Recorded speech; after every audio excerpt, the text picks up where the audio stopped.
Grab a front row seat to the untold stories as we talk about how to live life on your terms. You're officially part of the inner circle. Welcome to Courtside with Courtney. And don't worry, I comped your ticket.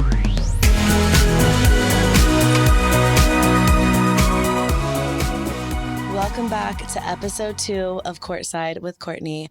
I am beyond excited about this episode, you guys. I've always been the girl that my friends come to for advice. Whether it's beauty or a guy, whatever it is, I'm always the one that gets that late night call from my friends asking what the hell they're supposed to do in a situation. But you know what? A girl has needs. I have needs too. So who do I go to in my time of needs? When I really want advice, when I need a different perspective, a good sounding board, for me, it's the inner circle of people that I have curated in my life. You guys had the privilege of listening to my mom last episode. And today, for episode number 2, I want to introduce you guys to one of my good friends, Allie, who we are going to have an amazing conversation today. I'm excited. I cannot wait for this. Allie is also the producer of Courtside with Courtney, which has been such a joy. Fun. So fun to work together. But Allie is one of the people that I talk to when I need advice, I think because our perspectives are very different. Yeah. It's really interesting, the dynamic. I think it's like sugar and spice. Yeah. We like the same results. Mm-hmm. We have a little bit of a different approach on how we get there. I also feel like having someone who you can bat off of that has that like different perspective than you is so healthy because it's great to have both. Definitely. And I think the whole sugar and spice dynamic is important because we both have both sides. Yeah. But mine tends to come out. I have to try harder to be in my feminine energy. Mm-hmm. Maybe it's with work or whatever else I have going on, or just because of past traumas, things I've dealt with. It's easy for me to go into my masculine, like need to make shit happen, be very direct and straightforward energy. And so I have worked for the past couple of years on sort of pulling back and sitting back, attracting things, not forcing, not being the person that's really on the front lines. Like, I really try to pull back, and I think you're good at getting what you want through being sweet. I think that in a relationship, men like to feel like they're like holding the reins. You know, Yes. They want to feel very masculine. And it's important to put your feminine energy out there in the right ways at the right time to make them feel like they're in control, even though like we all know they're not. Like, but we need to trick them a little bit. Yeah. So, I like to say that you're like the guru of getting what you want with a little feminine energy and a lot of intention, because it is all intentional. Yes. You definitely have a very spicy side, but you have learned over the years how to teach a man to fish, if you will. Really lead him to water. We're mixing analogies now, yeah, but I think get that in there. intentionality is so important in a relationship. And also, I just feel like it's not necessarily about like grooming a man to be what you want him to be. It's about giving him your expectations and giving him the opportunity to step up to meet those expectations. Or not. And then how to handle that if he doesn't. Right, step up. exactly. Well, if you give someone an opportunity to step up and they don't, then you know what you need to do. Yeah, absolutely. And I think if you're listening to the intro of this episode right now, maybe you're married or you're in a good relationship and you might think that this one's not for you. I promise it will be. We're going to give a lot of tangible takeaways, whether you're first dating someone, you're in the talking stages in the very beginning, or you're in a full-blown marriage and you're committed and you've been in it for years. It's still really important to date your spouse, to be flirty, to be feminine, to take those moments and really communicate well and still continue to set intentions, because the reality is people change and evolve, and I think that's really beautiful. But if you don't evolve alongside each other, everything can fall apart. It's constant growth, and it's like, it is both of you stepping up. And your mom said it best in the first episode. There does take compromise in relationships, but you can't expect someone to grow with you if you aren't telling them where you want to grow. Yeah, just being really upfront about your intentions, but doing it in a way that's easily digestible. Yeah. Which is what I think that you're good at, because I tend to be a little rougher around the edges, and I'm like, if you can't hack it, you're out. I mean, a lot of times when you're too intense, it can be very scary for a man. Yeah. And like, obviously, if a man can't handle you, like, he's got to go. But if you do it in a sweet way and like save that spice for the times that they're like really fucking up. Yeah, that's true. Really bring the hammer when you need to. That's when you bring in the hammer. Like, I feel like there's a good balance. Like, there's a time and place for both. And I think that's kind of what we're going to get into today. I agree. So, Allie, you have been dating your current boyfriend, Ryan, who's also a friend of mine, for 3 years. Yes. Officially for 3 years, right? Officially, like 2.5. Okay. So we're going to get into everything, but so that's where she's coming from. Obviously, you guys know I have been married, divorced, currently single. But let's kind of start and take people through all the phases of a relationship, ending, committed, and on that end of the spectrum. But let's really start in the early stages of dating someone. I want to talk about not being exclusive. You're just talking. Things are starting out. Maybe you're texting. I want to talk about dating apps, like how to be intentional. Let's really get into the nitty gritty of some things people can do to set those intentions with someone that they're potentially interested in the early stages of talking. Yeah. I mean, I think let's start from like square one. Okay. We were talking about it a little bit earlier about if you think someone is attractive, what you should do. This is, you guys have not had any contact yet. I think that it's okay to be intentional about who you want to even invite into your space. For me, when I was single, if men were coming up to me and talking to me in the bar or like just like making a move, I would automatically like walls are up because I just don't know what to expect. So much of the time, like that ends up being a creeper. If someone comes to approach you rather than I approach them. Yeah. You like the power move. I feel like that's a power move. I think that having the power at the beginning is really important. I think having power the whole time is important. And allowing the man to think that he has the power in certain moments is really important. But like, that kind of is what gives you power. Yeah. If that makes sense. No, definitely. So we were talking about dating apps earlier. Yeah. And I was saying that one of the things that worked really well for me when I was single was instead of messaging someone on a dating app or like waiting for them to message me, going off the dating app, messaging them on Instagram and seeing where it goes, it just stands out so much. It shows that you're confident. It shows that you have power. It's just like a really hot move. So what would you say? Because Kirsten the other day, she was like, when you slide into a guy's DMs, what do you say? And you just would never. I looked her down the eyes and I was like, I don't slide into men's DMs because, well, it's kind of different for me. Yeah. Because we'll get into me in a minute. But if you were going to do that as me, if you were a guy receiving that DM, yes, would you be a little bit like taken back? Like the platform with, I guess though for me, here's where I'm at with all this, guys. Like sometimes I think, let me be intentional about how I present that information because obviously quickly someone's going to realize that I am a public person. I live a pretty public life. We have a podcast now. We've got a brand. We have social media, TikTok, Instagram, all the things. And that can be intimidating. Totally. But I think there's a fine line between letting someone digest that information in a way that is easy for them to consume versus like just throwing it at them and being like, yeah, this is me. But also you have those people that if they can't hack it, they can't hack it. Yeah. And if that's going to be intimidating for them and a problem, I'd rather know early on. I was going to say, I think that that's something that you're going to have to get to eventually.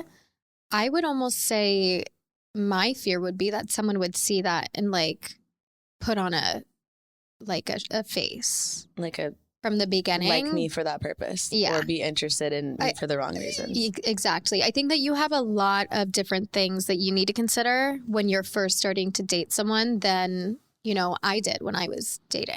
Yeah. So I definitely understand. I think that you have done a really great job with dating people that you're meeting in person. That kind of has been happening lately. I feel like I'll meet kind people of the way. IRL. Yeah. I think I've only really dated one person, I would say, that I thought liked my job a little too much. You know who I'm talking about? Yeah, I know.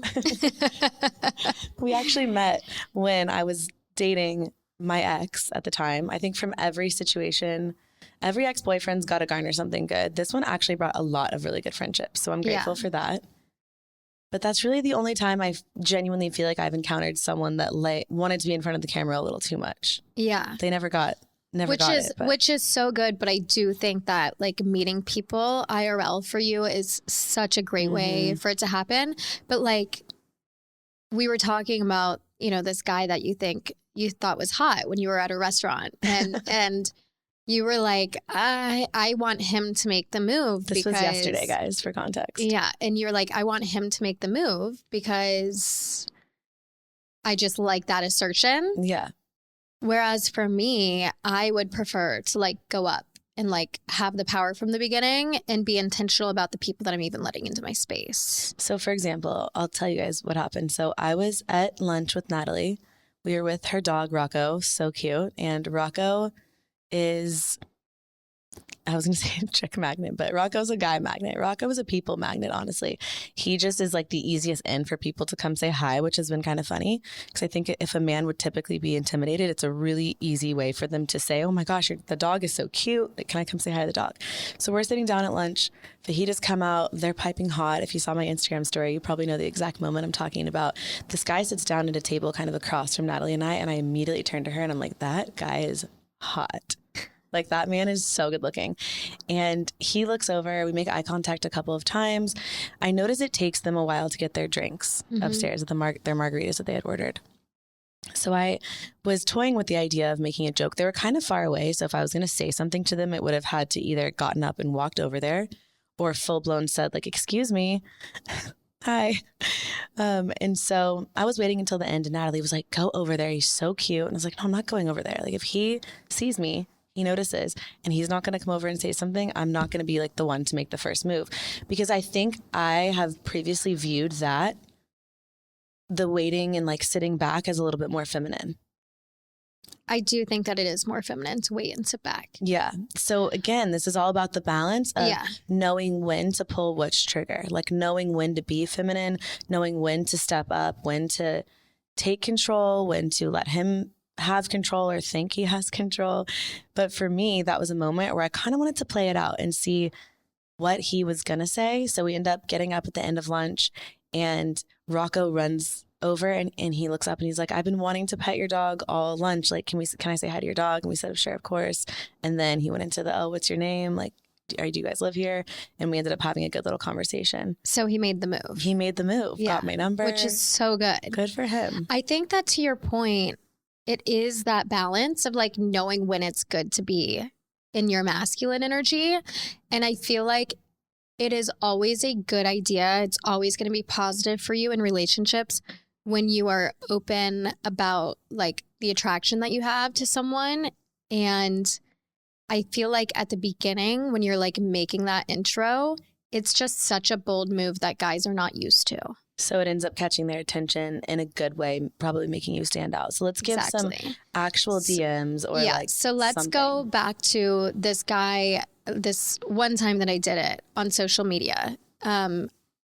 This guy was on, I think, Hinge or Bumble, so hot.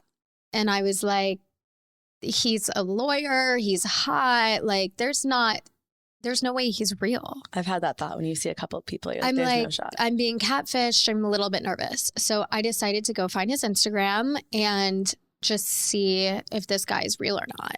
And when I went back to Hinge, he was no longer there. And I was like, well, shit, he's real. And I know this now. I like also looked him up on Google, like found where he works, like so like doing the most. And I was like, okay, I can either just like let it pass or I can slide into the DM. So I did. I just like messaged him and I was like, hey, just saw you on social media or saw you on Bumble, think you're really cute and lost your profile. So hi. So say his profile was still there, because I think that's more of a rare occasion. Yeah. Say I match with somebody on Hinge, whatever, Raya, you don't feel like messaging them on there or you don't want to wait for them to message you. You're going to go and slide into the DMs. And that isn't the case. Their profile is still up. What would you say? Hey, just saw you. I think you're really cute. I think you're really cute. Like, are you leaving it there or are you asking a question? No, leave it there. Okay, because now they're having to come back and choose to say. The ball is in their court. And like, I think all of this is about a little give so you can take. And I think like giving that compliment is it's just sexy and confident. And then you put it in, their hands too. The reason that I really like what you just said is that there's a huge difference between just putting a statement out there and letting it lie. I think that's really confident rather than going in and making the move in the sense that you're asking them out. You're not asking them out. You're just simply saying, I think you're really cute. And then now they have to come back and say, I think you're really cute too. We don't want to do everything. Yeah. What are you doing this week? Like then at that point, if they can't make the move, then they're not going to likely be, what you want. But you're just sort of putting out there, hey, I'm interested in you, and allowing them, you're giving them the space to now still come forward to you, but you're giving them the green flag. And also, like, imagine I said, hey, you're really cute. Like, let's go get a drink. And he doesn't respond. Like just saying, hey, you're really cute just kind of leaves it at a very neutral ground. Like you're making the intro, but I just feel like not responding to a question like that would be a lot more of a sting than like not responding to, hey, you're really cute. So anyways, I DM'd this guy and we were going back and forth for a while. And then I kind of got nervous that he was a serial killer and I just ghosted him. I'd never responded. And 6 months later, this guy slides into the DM and he's like, hey, are you still interested? I would love to take you out. So it is that I had made that effort and it stood out in a way that other girls on social or on the dating apps are not standing out because they're not making that extra move. And I think that especially at the beginning of a relationship, like you need to do things that are out of the box. For me too, being rejected isn't scary. I think what's scarier for me is the idea of not putting yourself out there, not potentially finding that person, not putting yourself out there and getting rejected. Because the bottom line is if you do put yourself in a situation, someone doesn't respond how you want them to, maybe they don't feel the same way about you, whether you're dating and you're farther down the line, it's been a couple of dates, or it's just that initial attraction, it's there, it's not there. Getting rejected, who gives a shit? Because you're weeding somebody out. Yeah. That person wasn't for you, that's fine. Yeah. To me, it's a lot scarier to not put yourself out there and end up in a situation where you either have regret, like that's not a regret for me. You either have regret or you don't know, maybe what would have happened had you said something. Just kind of go for it and then let the chips fall where they may. Yeah, when you're playing the field, not everything is going to be a goal, you know? Courtside. Seriously. Pull that clip, please. Bringing in my sports. Literally. So the early stages, dating, you're texting, now you've expressed interest in someone. It's really going to be easy to see if they can hack it or not, because from the beginning, now they have the ball and they're going to either kick it back to you or they're just going to let it sit there. And if they let it sit there, it's okay. Hey, this isn't for me. On to the next. Well, and this just came into my mind just thinking about this guy specifically. We ended up going on a date to Nobu, and very fancy first date, loved it. I love being wined and dined, but one of the expectations that I put out there very early on when I'm seeing someone is I don't sleep around. Like, I'm not going to sleep with you. I know myself. And if I do, then I'm going to get in my head. So I don't, to protect myself. And this guy was very aggressive and did not like it when I didn't sleep with him after Nobu.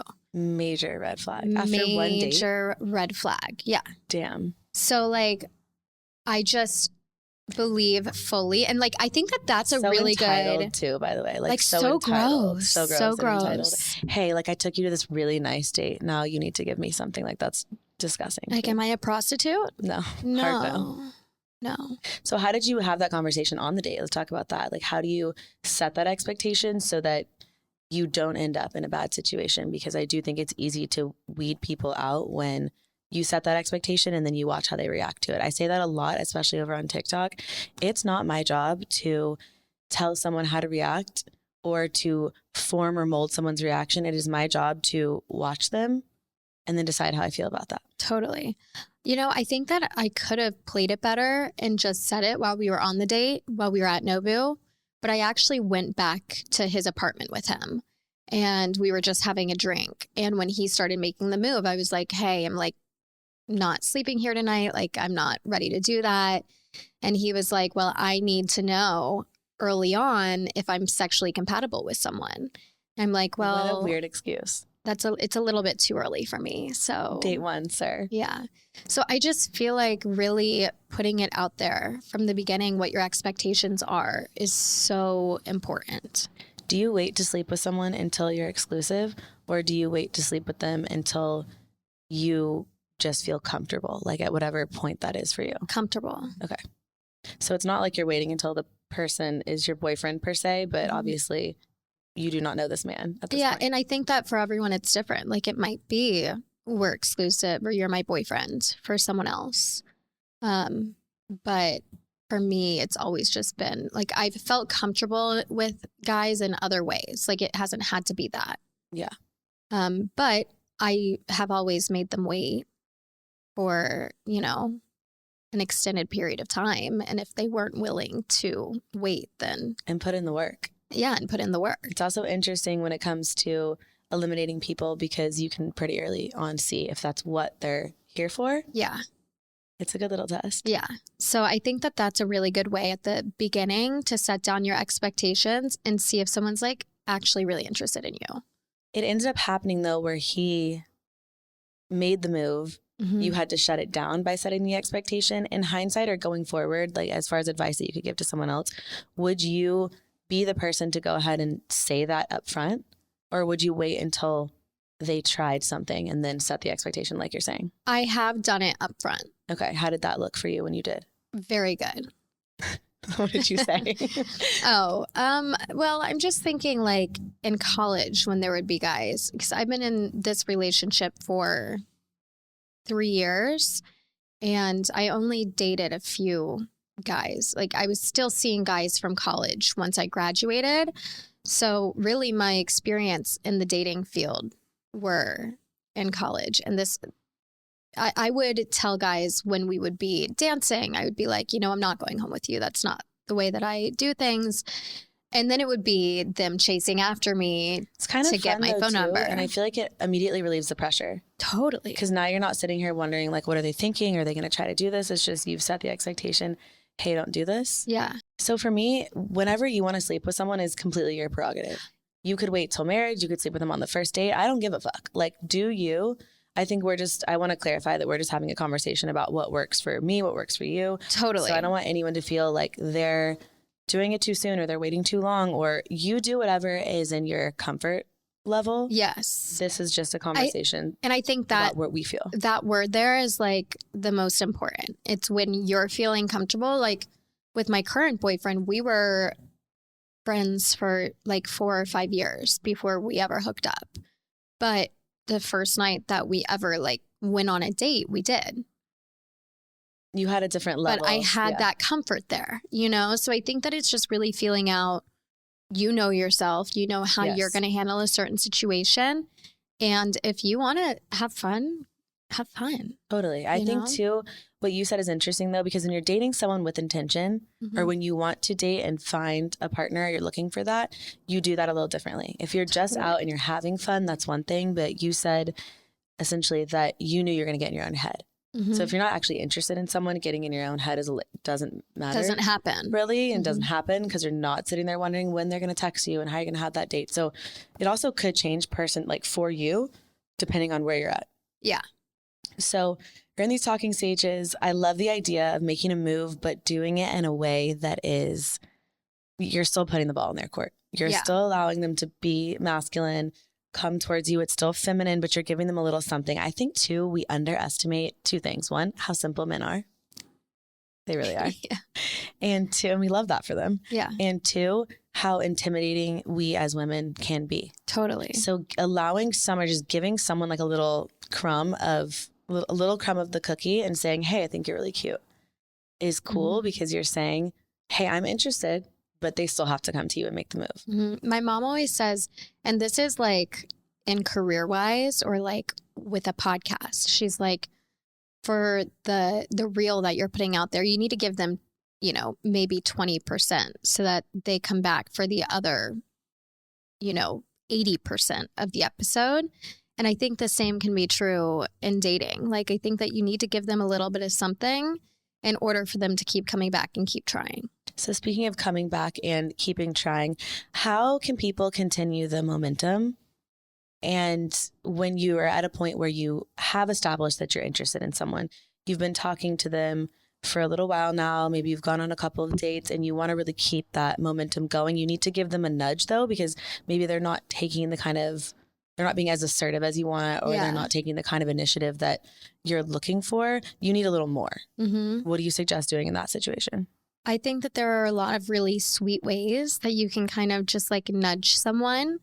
Like, okay, let's say you went on a first date. You really enjoyed it, but the guy is not like going out of his way to plan another date. You know, maybe he's saying he wants to see you again, but he hasn't told you how he wants to see you or what he wants to do. And you're like waiting for him to plan it again. I think you can say, like, if he's like, yeah, I'd love to see you on Wednesday, be like, perfect. I can't wait. I had so much fun on our first date. You did such a great job planning it. I would love for you to plan this one too. That's such a good, I want to underline what she just said, you guys, because it's such a good way to essentially say, hey, I would love to go out with you on Wednesday, but where, when, like, dude, you need to give me more info, like, hello. Yeah. Rather than coming off like that to where you're like, wow, whoa, like, chill, like, she's so intense. It's just, hey, you did such a good job of this. I really loved that you did that.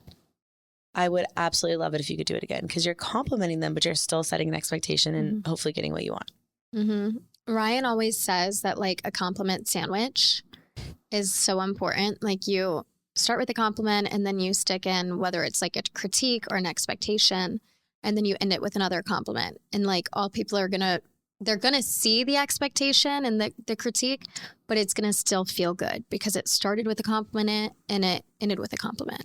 And it's just such a good tactic to get what you want. So if you're at that same point though, and the guy hasn't, maybe he's just texting, hey, how's your day? How's it going? Thinking about you, but he hasn't initiated another hangout. What would you say then? Because I have thoughts on this. I think it depends on where your comfort level is at. I think if you really want to see them again, there's nothing wrong with you saying, hey, I'm free on, Friday, or hey, I would love to see you again this week.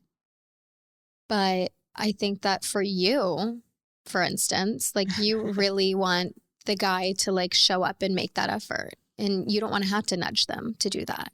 I think too, I try to do a good job of saying, I do it in other ways. Like I would say like, oh, how's your week going? They'll respond, what about your week? Oh, it's good. I'm really busy with work this week, but my nights are pretty chill. That's such an easy door for someone to say, oh, great. Well, I was actually hoping that I could take you to dinner on Tuesday. Are you free? Yeah. If you make a statement like that and they're like, oh, yeah, cool. Same. Me too. My nights are also chill. Just, I'm going to watch a movie tonight. You're like, they're just not getting it. Like if they're not getting it, like I can't help you. Yeah. And I think that like this entire episode is about setting down the expectations so that you know whether that person is going to get it or not. So I think that to me, that's the whole like expectations. How do you set healthy, these like feminine expectations in a way that feels soft and almost like flirty and complimentary versus having to full blown teach someone how to be a man, like having to groom someone in a way where you're like, look, like you're not getting the job done. Here's what it is. Because again, I'm not in the business of figuring it out for you. If you can't figure it out, you're out. Yeah. So I think there's a whole conversation that I want to have with you surrounding like, where's the line of I'm setting my expectation in a kind and really communicative, open, like feminine, flirty way versus now I'm having to pull out of you what I need and you're missing the mark. Yeah. I mean, I just really believe that if you're setting an expectation and someone's not meeting it and it's in the early stages, it's not going to go anywhere. They're not going to magically learn how to meet it later. They're not going to learn how to meet it. Like all you can do is set down the expectation of what you're looking for. And if that person is not like willing to meet you, then they're never going to be. And I think that that's a blessing that you're learning that lesson very early on because you don't have to waste your time. Like a lot of people are scared to have these conversations and set the expectations because they're scared of losing an opportunity. But I think that we need to remember how many people are out there in the world. And if someone is not willing to meet you in the middle and like meet those expectations, they're doing you a favor. I Because also they're never think going it's to. such a future red flag. Yeah. I think if you have to pull things out of someone and you're constantly having to tell them they're not meeting the mark and you wish they would do this instead, if they're doing that in the really early stages, that's likely just going to continue. And it's probably just not a compatibility match. I think that what's really interesting to me is that someone could feel like they're giving you their all. And maybe that is their all. But maybe their all isn't enough for you. And that's also okay. There's so much talk around just all the like base level things, like someone's job and are they attractive and are they kind? And those are just basic ass like requirements for me. But you have a whole piece of the puzzle that's just compatibility. Yeah. If you're, even in friendships, if your expectation of me as your good friend is text you 17 times a day, that could be totally different than text you once a week. Yeah. Check in once a week. And it's not that one is bad and one is good. It's just we wouldn't be compatible. Totally. Because our expectations would be different. So it's like you're asking to be let down or you're asking to like not feel like someone is meeting you where you are. Totally. But someone could be like, I have dated people that felt like they were giving me their all out like Olympic sprint best. Like they're really fucking in there and they're like, I'm doing everything. I'm being so intentional. And I'm like, bro, you are at like a 3. Yeah. Like we need you at an 8. Which is okay. Like there's gonna be someone who like is looking for that, but it's just not me. Exactly. So it's not negative. And the person that I'm referring to in this situation, we actually had a really great relationship and it ended amicably. It just wasn't what I was looking for. We weren't compatible and that's okay. Yeah. But not enough people talk about compatibility because their version of a 10 could feel like a 4 to you.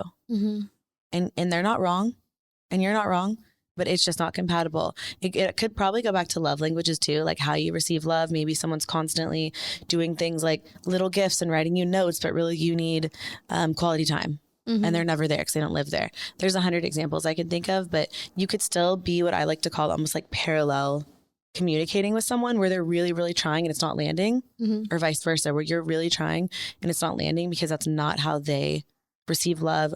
You're just not compatible. Yeah. I also want to go back to what you said about the difference between like, okay, yeah, the person's job is great. They're really handsome. Like, I think earlier we were talking about intentionality at the very beginning. And I think the intentionality is in that. It's making sure that these things are like checking off the boxes of what you're looking for. Like someone who has a job that they're really passionate about, someone who is really handsome that you feel very attractive to. Like those are the things that you can be intentional about at the very beginning. And then once you get to, you've gone on a few dates, it is like these type of compatibility lessons that are really important to look for. I like to be really upfront with people very early on too when it comes to things like the fact that I'm a mom. Yeah. And I've been divorced. Those things are integral parts of who I am. And so for me, if you didn't view that being a mom as a positive, you weren't open to it, you would immediately be out again because I don't want to waste time on someone that isn't here for that. So I think anytime you can set an expectation early on, it's always going to be a good thing. Because you do end up sort of sifting through people quickly. I haven't actually had issues with that, to be honest. But in general, I think setting those expectations early on is always really positive as long as you're doing it in a constructive way. Yeah. Like that's easy for them to receive. Definitely. I feel like also when you're getting into like I said, you've already gone on some dates, you're getting into the beginning of a relationship, you're past the, introductory period.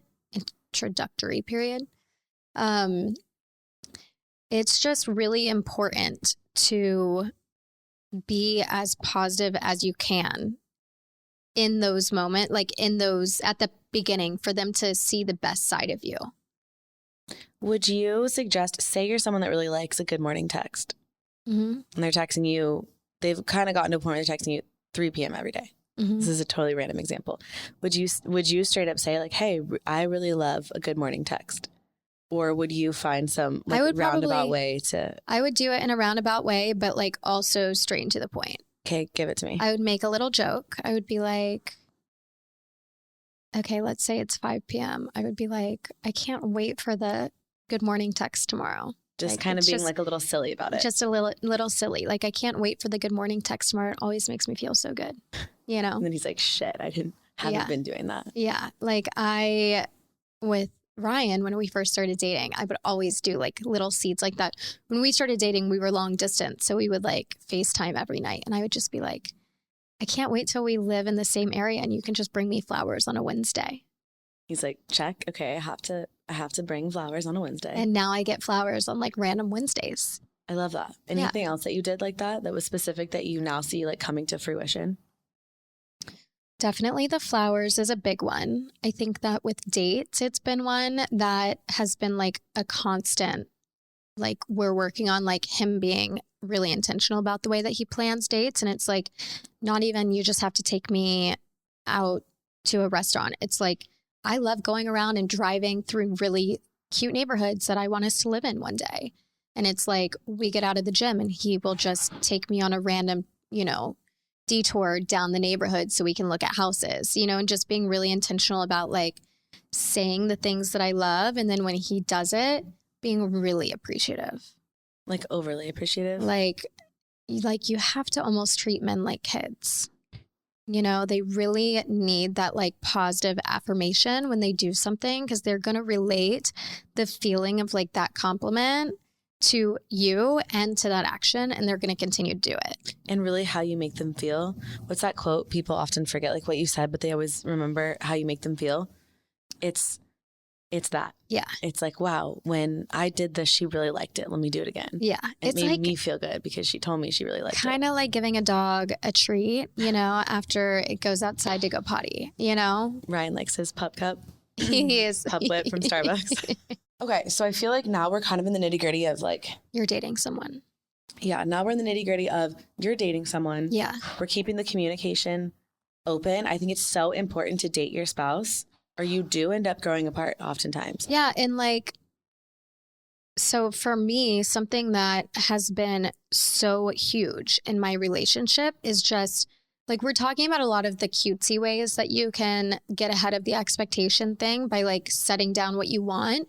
But I also think that there are like intentional like actions that you and your partner can take together without it just being the female being like, oh, cutesy, like I want you to do this. You're doing great, so good. Sweetie. Yeah, like, oh, I love it when you braid my hair, whatever, but like if it's you and your partner need to be open with communication. None of this is going to work if your partner is not open to communicating with you and if your partner is not looking for what you're looking for. Totally. So I think that like, I'm just going to put this out there. All of this has worked really well for my relationship because my partner is really emotionally intelligent. He's pretty smart. Like he might miss some things without me saying it, but when I put the expectations out there, he's really good at meeting them. But this is why he's your partner. And that's why he's my partner, because I've learned this. Yes. And because you chose someone that had those qualities. Totally. I'm sure you dated plenty of people that didn't have those qualities and they're not here. Right. For that exact reason. And he's like willing to step up to the plate with me every time I give him the chance to. So one of the ways that has been so great for our relationship to set those expectations, and it's not just me being flirty, is... the game, We're Not Really Strangers. Yeah, we played it at Soho that day. It's so fun. Yeah. So the original one is like a friendship game, but they have a couples edition and we got the couples edition and we were playing it every night for I think like 4 or 5 months until we ran out of all the cards. Like we went through every single card and every night we would each pull like 2 or 3 and we would just sit down and we would talk for an hour and a half before bed, and we would... maybe it's when one of us is taking a shower, the other one is reading a question or like while we're getting ready and winding down. And that was such a good way for us to just get on the same page of what the other person is looking for. And like, these are the deep things, like the things that I was saying that you can be cutesy about, like those are flowers and good morning text. Yeah. But when it comes to the values that you're looking for in a partner, and when it comes to the long-term, like, standing in the relationship, I think that you need to have the deeper conversations. And I don't know if I told you this the other day, but do you remember So a recent situation that ended, it wasn't that recent at this point, but you know what I'm talking about. Yeah. That was one of the reasons it ended.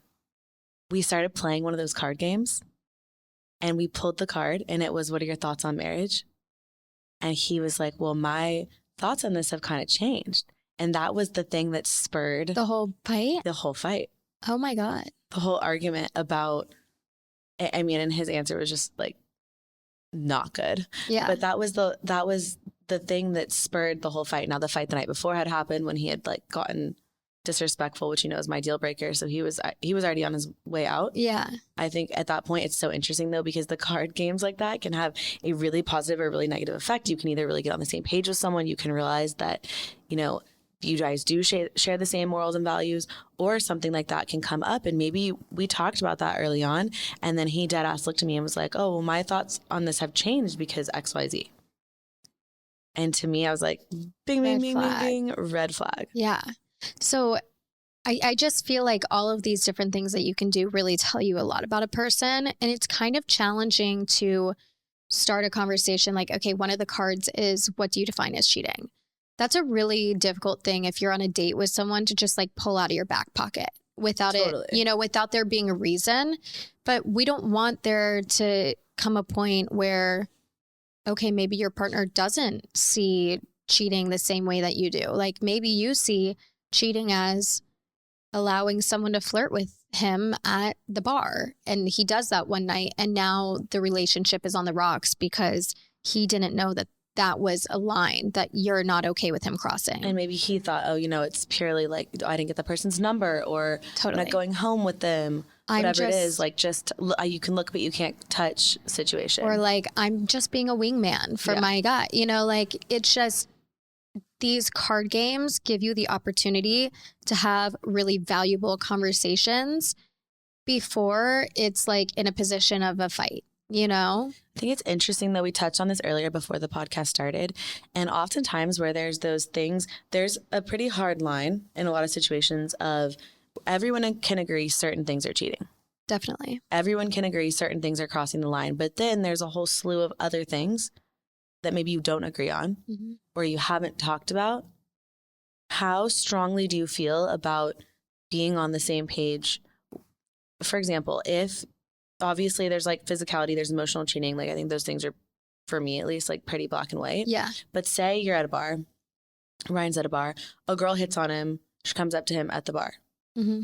If you feel differently about that than he does, how do you bridge that gap of respect? Because to me, of course, that's kind of a signal. I think if you're flirting with the lines at all, we talked about earlier, you have to look inward, and there's clearly an issue. You feel like there's something lacking, or there's an issue, or there's a reason that you're seeking outside attention or validation. Totally. I think if you're genuinely happy, don't even think anything of it. Yeah. I think that to like exactly what you said, it's respect. I think that if you have these conversations, you're playing this card game and you say what your expectations are in terms of like, let's just stay on the cheating side of, the cheating card. If you tell your partner that you're not comfortable with that kind of like flirtation, and then your partner does it anyways, now we're looking at a bigger issue than even him flirting with, because he's disrespecting you. Yep. And like, I think that everything that we're talking about today, like the reason that we're being flirty with the way that we're putting our expectations down is because we're trying to be respectful of our partner. Yes. From the very beginning. And communicative and complimentary, and because you feel safe. Totally. The minute you don't feel safe. Yeah. And if your partner is not giving you the same respect, then there is a much larger issue at hand. I love that. Yeah. So I also think it's all about communicating that expectation, because when someone steps over that boundary, they're doing it knowingly. Yeah. My ex that we met through, the night we had that huge game night, we had this big game night at my house, and he was supposed to show up early to help. Mm-hmm. And I made my expectations very clear. He said he was going to be there. I'll be the first one there. I'll help you set up everything, because this was a long time ago at this point. And so I was still like a couple months into the friend group. So I'm sitting here thinking, I'm hosting these people at my house who I adore, but they were a little bit more maybe his friends at the time.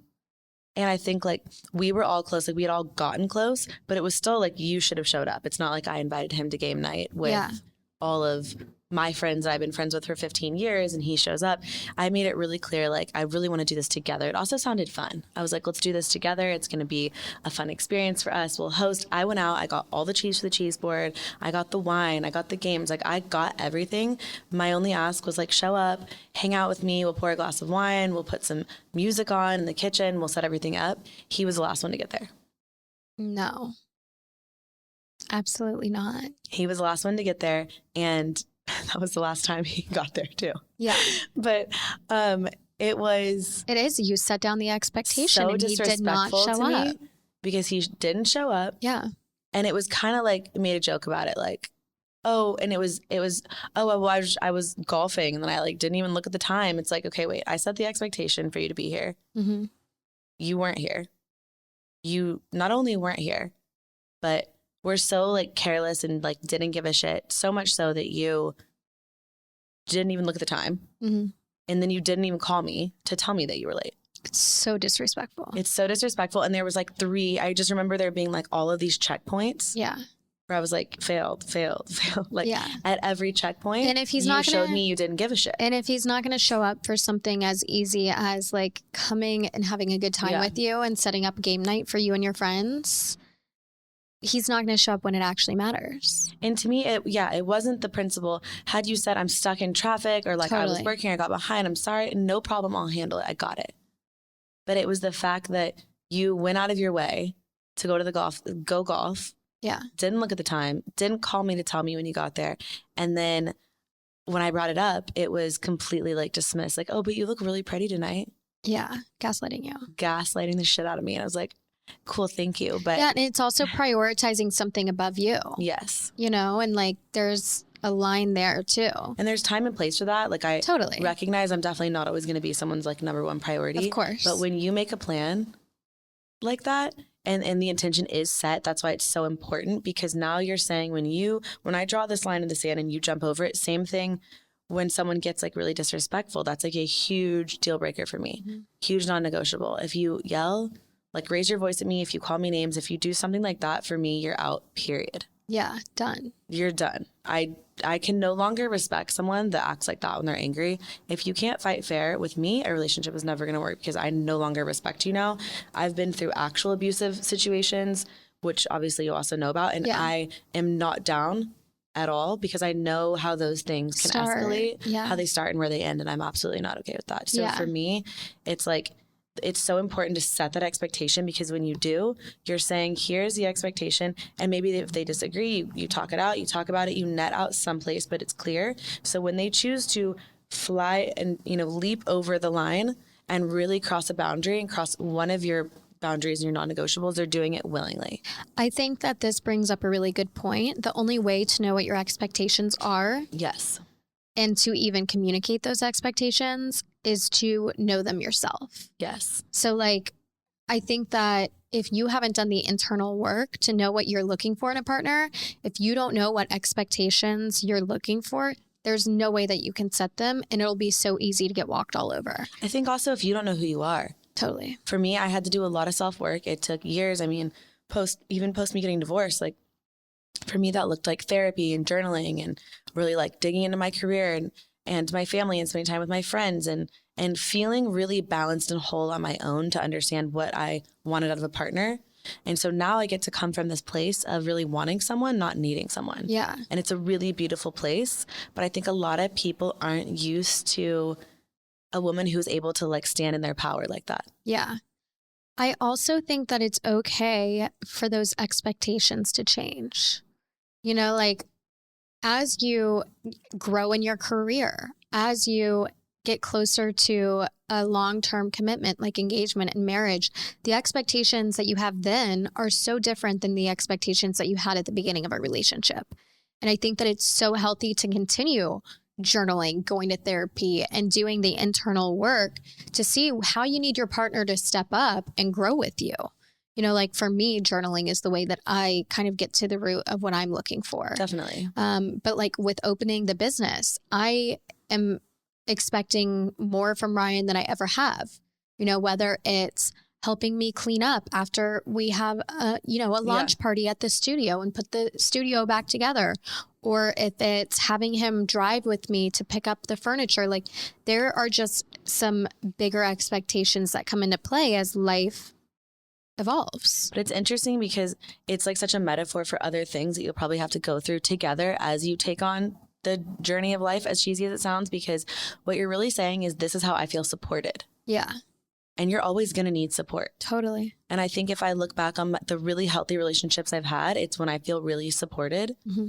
And the really unhealthy relationships, it's because I felt super alone inside the confines of a relationship. And there's nothing more lonely than being trapped in a relationship you're unhappy in. Yeah. Being single is not lonely, in my opinion. If you like yourself, if you love yourself and you love your life, being single isn't lonely. Being trapped in the wrong scenario, very lonely. Yeah. And I think too, to your point of like being supported and feeling supported, that support for me, at least at the beginning of our relationship, looked like support in his words of believing me and encouraging me to start something. That support now looks like the actions of going and helping me get things. So just like can evolve and change, but I'm sure you communicated it all along the way. Yes. Which is what's so important. But had I not, he probably wouldn't have. And like, I am not the best at this. You know, I've certainly learned through trial and error, and like me and Ryan have we're great at communicating. Like, I think that's the strongest thing in our relationship. And without that, I don't know where we would be at, but I certainly stumble, and there are moments where I don't communicate, and then I do get let down, and then, I'm mad at him and I'm not talking to him and he doesn't know why. But if I haven't communicated to him what I'm expecting, it's just as much on me as it is on him. I think too, one thing I'm really grateful for in our friend group is I feel like the people that have relationships have really healthy relationships. Yes. Very healthy relationships. Very. So everyone is a good sounding board. Mm-hmm. And there's no like ulterior motives. Like, I genuinely feel like everyone is so supportive and so helpful that for me too, like being a single friend in our friend group, I'll come in and I feel like everyone genuinely wants what's best for me. And so people 100%. Will be like, nope, we don't like him, he's out. Or they're like, no, this is interesting. Like, okay, like, well, what else? Yeah. And I often will bounce things off of our friend group because everyone is so happy and coming, whether they're single or in relationships or whatever, everyone is healthy, like in a healthy spot, don't you think? And I think that that's why people in our friend group can like tell you genuinely what they think, because even not just as a partner, I think that people can, like, our friends can look at the guys that you're seeing and say, this guy was, not confident in the way he showed up for me as your friend, or, didn't remember my name, or like these like red flags that it's like Ava. Do you remember that? So bad. Like, how could you not? Like, are you fucking kidding me? You're not going to remember Ava's name? Literally one of my best friends. And she was like, he called me the wrong name twice. I was like, he's out. Are you joking? He's got to go. Gone. Immediately. No, but it is the way that your partner shows up for your friends shows you so much about who he's going to be for you. What are some non-negotiables for you?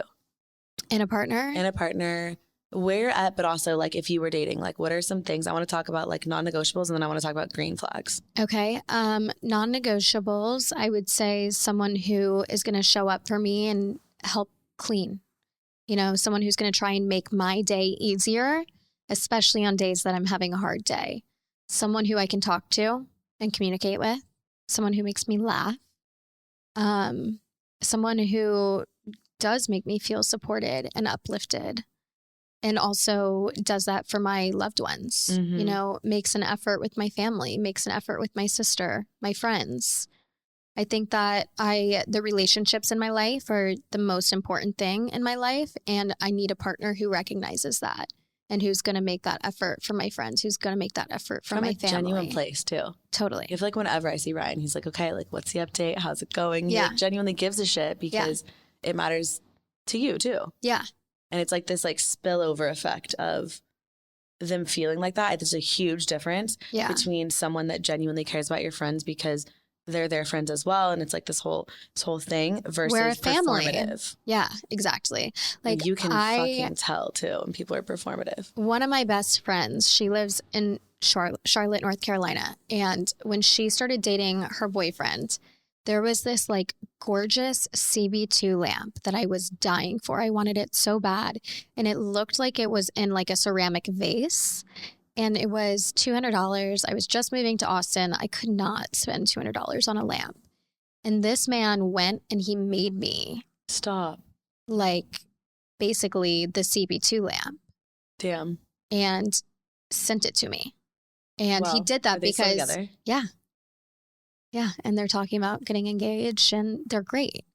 But he did that because he loves her. Yeah. And wanted to make a good impression on her friend. So attractive. And that's like such a good quality. And that's when you know that like you're with a good guy, because he cares so much about you that he cares about your people. Definitely. Green flag. And like on the opposite end, like I remember another one of my best friends, I met a guy that she was dating, no longer with. And like I walked, he was picking her up from my house at the time. I walked out to say hi, introduced myself. He could barely look me in the eye. His hand was so fucking limp when I gave him a handshake. I hate a limp handshake. I think it means limp other things too. I think that it 100% does. I'm like big on a man's hands. I've said this before, like joking, but like I'm not joking. A man's hands. I love a man's hands. It's everything. Like a sexy hand, like hands says a lot. You sent me a picture of a guy last night and I was like, oh, he has good hands. Yeah. No, good hands are, and like, with Ryan, that's one of my favorite things is his hands. But if the man does not have a good handshake, he is not confident. He is not strong in being, like, he's a boy. He's not strong in being a man. And he's not going to treat you well if you can't look at me in the eyes and like actually act like he can give me the time of day. Bye.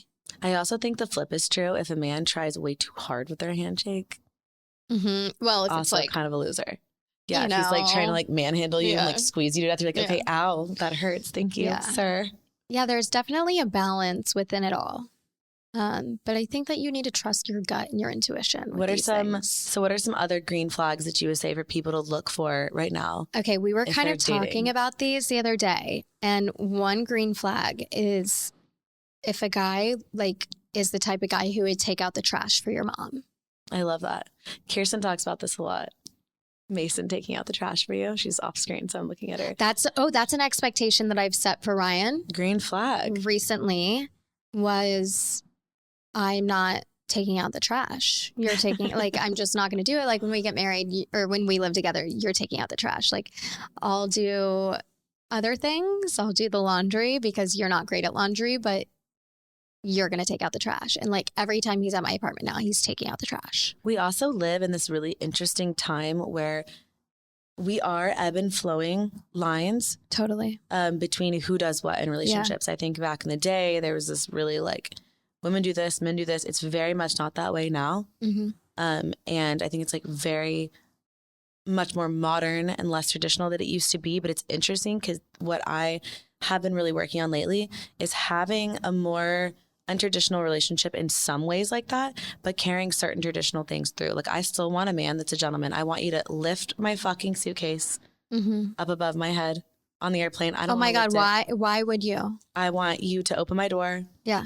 I still want you to be masculine, and I still want to be feminine. You're going to put me on the inside of the sidewalk if we're walking together. I still want to be feminine too, but it's interesting because it does present different dynamics in 2023 going into 2024 than it did in the day that came with other things. So it's like interesting to navigate with your partner. What is actual masculinity versus like being just toxic masculinity? Toxic. Yeah. And I do think that it's also almost the pendulum has swung to the other side, that I think a lot of men are just boys are okay with women just doing everything. And I also think that they're like low-key scared to open a woman's door because like, oh, I don't want you to tell me like I can open my own door. And it's like, for me, this is a whole other conversation, but for me, it's like this balance of I still want to feel feminine, but I don't want to be like barefoot in the fucking kitchen, you know? Yeah. Cooking and cleaning for you every day. Yeah. So how do we navigate that? I think that it's interesting. It is laying down the expectations because it's going to look different for everybody. Yeah. You know, like I love to cook. I love to bake. I want to be doing that stuff. But I would like for you to clean up the dishes after me. I love a man that can do dishes. You know? I actually love cooking too, but I want someone that can ebb and flow with me. For me, I love to make someone a meal. It makes me feel good. I love to have the house looking amazing, and I want like all the candles lit and you to feel really good when you come in. Like that makes me really happy. But there may be days when I'm working late and I'm exhausted, and I would love it if you could cook for me that night. Yeah. Or if you can go and grab takeout and have it there and just say like, hey, I know you're super busy. I got you. Yeah. Like I want to feel like I have a true partner in that sense, not like if I can't do something one day, the ball gets dropped. This brings me to recently, Ryan and I have like kind of moved into a new stage in our relationship. We're looking at engagement rings. We're talking about getting married. And obviously with that comes more expectations. So we're reading this book. It's called The Defining Decade. And it kind of breaks down your relationship life, your, work life, all of these different pillars that we have in life. And it's the whole premise of the book is that your 30s are not your new 20s, that you need to be intentional in your 20s. And like, if you're not intentional in your 20s and then you just you marry the first guy you meet when you're 30 because you feel like you need to do it, you're just as fucked as you would have been if you just like married someone. Sure. I preach this all the time. Like I think societal timelines are total bullshit. Yeah. If you just do something without that intentionality, I mean, I'm divorced. We all know that. So it's like, yeah, you have to be intentional. Wake up. In the relationship section of the book, there's a chapter that's 29 conversations for you to have with your partner. And those 29 questions or conversations, I think one of them goes into what does a day, like I get home from a hard day at work.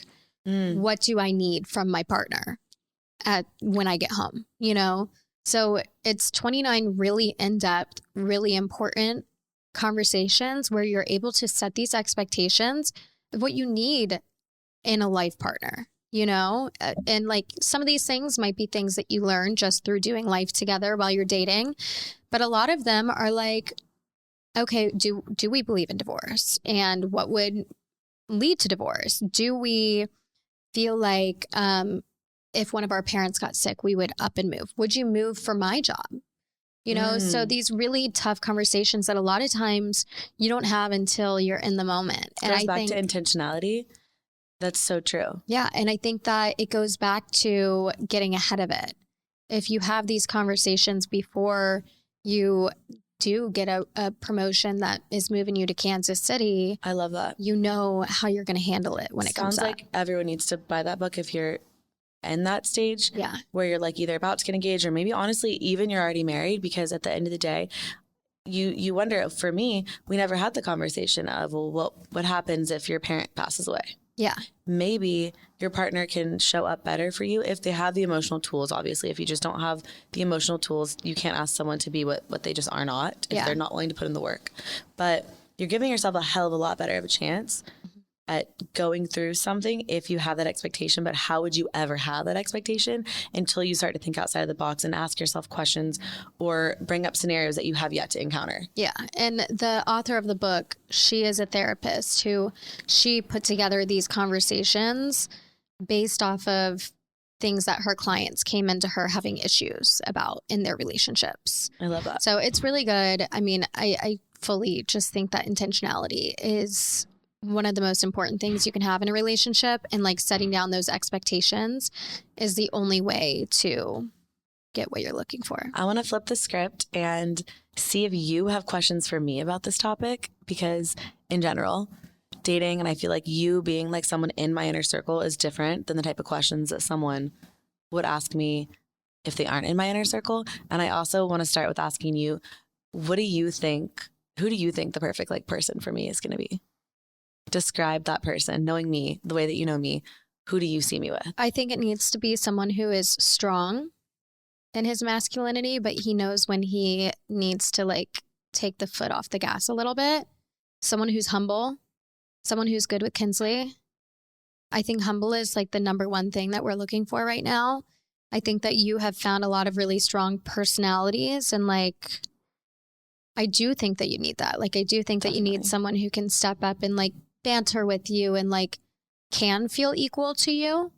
But you also need someone who knows when to step back and let you have the spotlight, and someone who cares for other people more than they do themselves. Because I think that a lot of times the men that you have been with, the ego is just like overpowering ego. It's interesting too, because I think this is a new recent learning for me. We're always learning and evolving, guys. For me recently, I think I was perceiving certain people as confident, but it was really a high level of insecurity. Yeah. They were presenting so confident because that's what they were trying to show. And then it would quickly unravel and I would realize that, wait, they're actually really insecure, which is why they presented that way. So I'm in the era of like, I want someone that's just so kind and genuinely nice and humble and just a good fucking person without being boring. I think you need someone. And that's the line that I have to walk without being boring. I think that you need someone who is successful and like someone who doesn't know how to take a selfie. Like, I feel like if a man is taking a selfie, a green flag when they're like, oh, I don't know how to send you a picture. You're like, great. If a man is taking a selfie like at the gym, probably red flag. If they're taking a selfie too well. If he's like making a TikTok of himself, like flipping his hair. Stop. Yeah. Canceled for that in my hoodie. Anyways, cannot be taking selfies. No. I feel like has to understand that a lot of my life is lived in front of the camera, but doesn't want the entire spotlight themselves. To be on him. Exactly. Because that's a different someone issue. Who can be comfortable standing next to you when you're on the camera, but not someone who's so obsessed with it themselves. I want someone that's successful, because to me that I've swung so far the other direction where I was like, oh, if you're not successful or money or this or that, like I don't need that. It's gone like too far the other direction where I do need you to be successful. You don't need to be as far along in your career as me or as successful in certain, right? Like I don't need us to like net out equal per se, but I need you to be ambitious and enjoy what you do and have drive, because I hate lazy people. Yeah. And I get canceled for saying I hate lazy people. It's true. I don't know. I don't think so. Okay. No, you can't be canceled anymore. That's true. I think we're also living in an era of uncancelability. Hot take. I feel like people just have decided not to get canceled, and I'm kind of here for it. Yeah. I don't know. I feel like, lazy people can be fine, but not for you. For who are lazy people fine?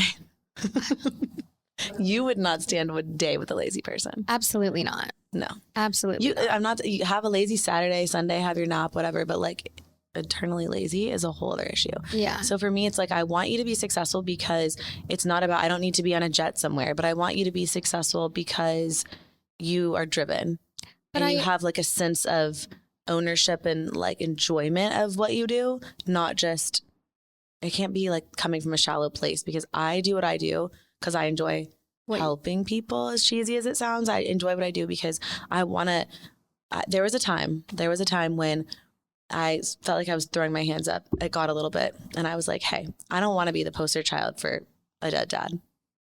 Yeah. I don't want to be the poster child for divorce. Yeah. I don't want to be the poster child for being a single mom. I don't want to be the poster child for all of this stuff that no one wants to talk about. Why do I have to talk about all this? I don't want to talk about it either. And I think I realized a lot of the reason that I have the platform that I have is because I hope that someone can take something positive away from my experiences too.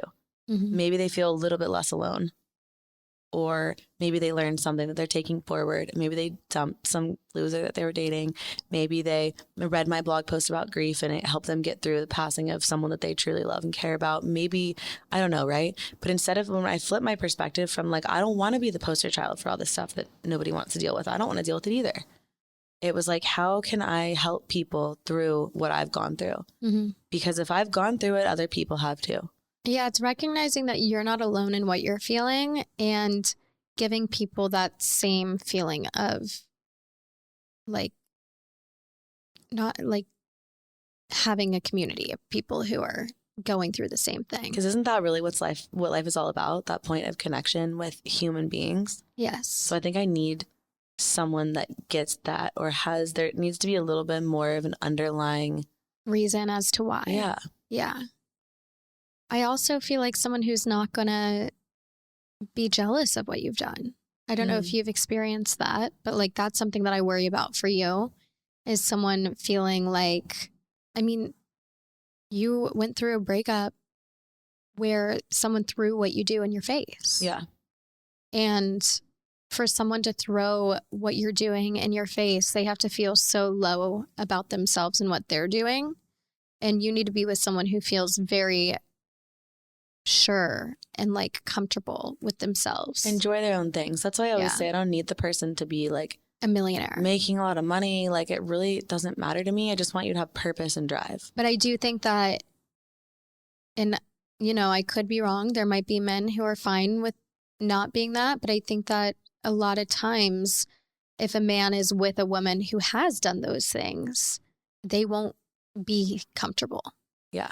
I think that that's a whole other conversation probably, but for sure. It's like, so for me personally, that wasn't something that I held like this ride or die value in. Yeah. But I think after dating for a while, I've come to realize that if they aren't successful in their own right, it makes them insecure. Yeah. What a bummer for them. Yeah. Okay. You asked me if I have any questions for you. I think that we kind of touched on it at the beginning, that I kind of use this like sweet side to get what I'm looking for from a partner. And like, I also want to emphasize that like comes off very manipulative. It happens in a very natural way.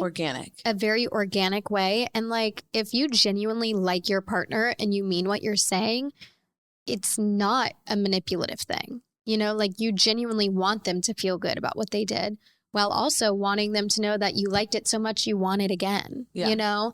So I think that it's important to like recognize that it doesn't have to feel slimy if you're doing it, if you genuinely feel it, you know? But I think one of the things that we talked about, I have this sweet side. You are a little bit spicier.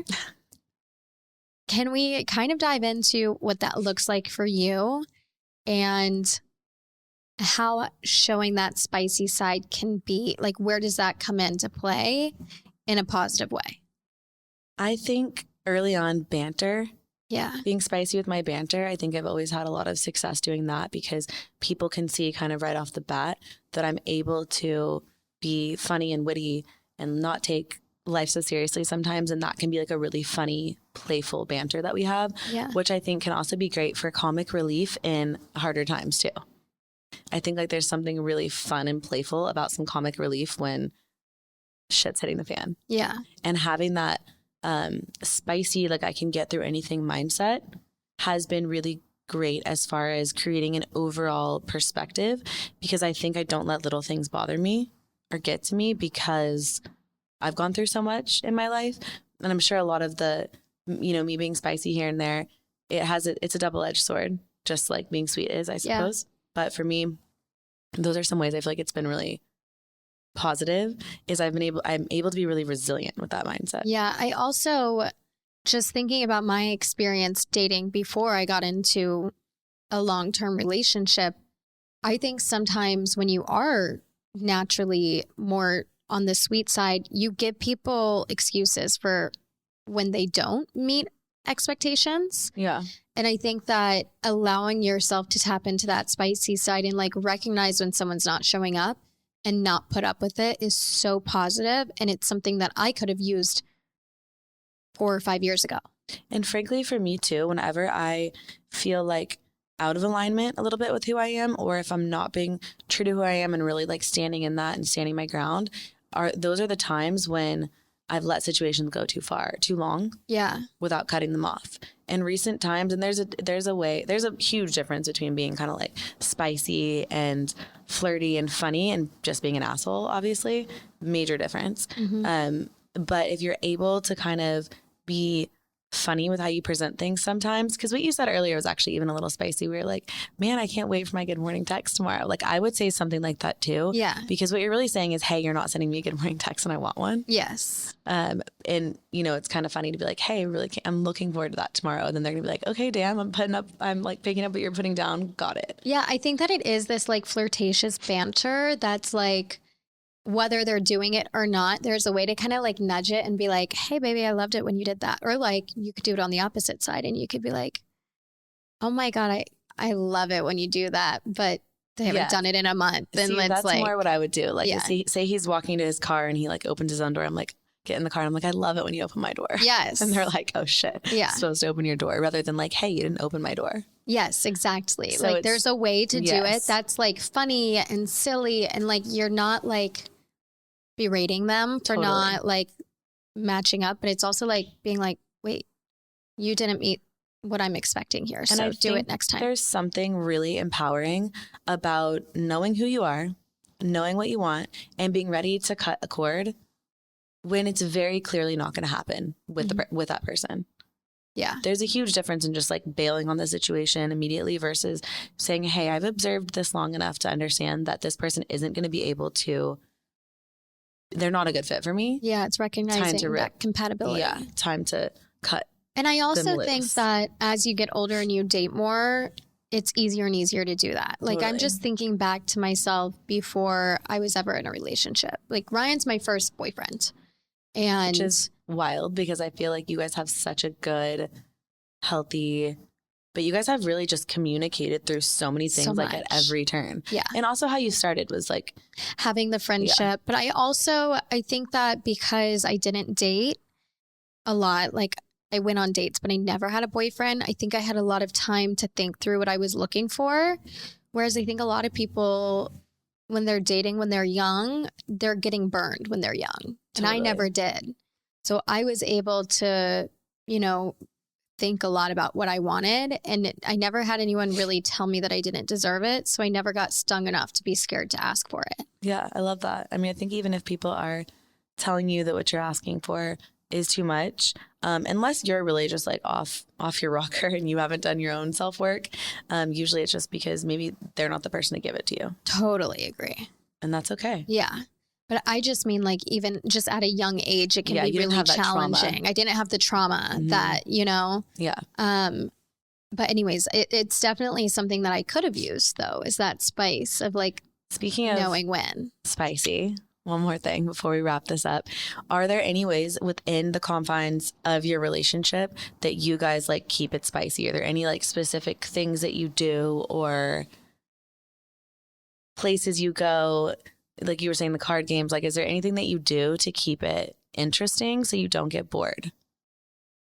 That's a really good question. I mean, there's definitely some things that we've done. Spill the tea. Mom and Dad can't listen to this episode. Okay. Allie's mom and dad, this is your cut. We're so glad you're here. Bye for everybody else. Yeah. Let's get into it. I really love like temperature play. You know, I like. Oh, okay. I think it's really fun to just experiment with new ice things. And heat. And yes. Okay. Like ice is really fun, and like wax is really fun for the heat. Okay. Candle. Okay. But you have to get specific candles. Okay. Well, can we put those in the description? Yeah. Don't burn yourself, people. I really love like dressing up for him. Fun. I think that going on dates is a really fun way. Dates in and of themselves can be sexy. So sexy. Because it's just, you're getting out of your normal routine. It's so easy to get into this like mundane work, after work, you're cooking, you're cleaning, you go put your show on, you go to bed. It's like rinse, repeat. Like I get so bored. Yeah. So you really have to. It's the intentionality. Yes. I was just going to say that. Being intentional again about really switching it up and communicating through all of it. Yeah. Because even when it comes to sleeping with someone, hooking up with someone, like when you're dating them, the beginning should be the worst in essence. And then like it should get better and better because you're communicating through things consistently. Yeah. The beginning is fun just because it's like new and exciting, but it should still be good. It should still be good, but like it should get better. But like the actual feeling of it only gets better because someone can only learn more about what you like. And know you more on a deeper level, and like that point of, again, compatibility and connection. Like, and I think playing into that when you are hooking up with your partner is always so fun. Like, I don't know. It's need Ryan on an episode. I'm like, how much do I air out there? Yeah. But I think that just playing into that intimacy is really special. And like every year for Christmas and his birthday and Valentine's Day, I'll like get a certain lingerie set and I'll take Polaroid pictures of myself in the lingerie. And he has this book that I gave him with all of, like, I've been doing this since before we were like officially together. And he just has like years of like these photos that are just, you know. You're probably going to have a sick, what do they call it? Like boudoir or whatever? Yes, boudoir. It's going to be fun. I'm excited. For him at the wedding. Yeah, definitely. But I just think that doing things for your partner, and a lot of what that we talked about on this episode was what you want from your partner and like how to get what you want. But it is a give and a take. And like, well, I think you can't expect to get what you want if you're not also giving what they want. Totally. So you do definitely have to have that balance. And like you said, it's not manipulative. It's just approaching things from a different angle. Yeah. Knowing that you want to net out at a certain spot together as a couple. Yeah. If you're dating someone, like, obviously. I love Ryan. I want him to be satisfied just like I want him I want him to want me to be satisfied, you know? And if these little things that I can do are going to make him feel special and excited and keep things fun, then like, of course. Or even make him feel respected through a difficult conversation. If he really fucks up and does something that you don't like, still being able to maintain the boundaries of a like fairly positive and healthy communication to get through those things. Like, I think for me, obviously you guys know that's one of my number one non-negotiables. If you can't fight fair, because you're going to fight. You're going to disagree. And if you can't do that in a productive and like still kind way, you've got a big problem. You know, I think that's something that we do really well is like, to your point, we never raise our voices with each other. It's maybe happened once. And I barely remember if it did, but it might have one time. And I like to journal if I'm upset with him before I bring it up with him. Because I think that the way that you communicate how you're feeling is so important. You're digesting it first yourself too, instead of being reactive. Yes. Like if you just react to a situation, you're going to say things that you're not proud of. And you might say things just to hurt your partner because you're hurting. But if and also you're going to say things that may not make sense because you haven't really thought through it and you're just blubbering. So for me, I just feel like if we are like going through, you know, a point of contention, journaling about it, really understanding how I feel before I bring it up to him is like the best way for us to like work through it. Well, thank you for being on the second ever episode of Courtside with Courtney. This was so much fun. Hopefully you guys got a lot of good takeaways, and we'll see you guys in episode number 3. Don't forget to subscribe, download the episodes, follow along. Love you guys. Bye. Bye.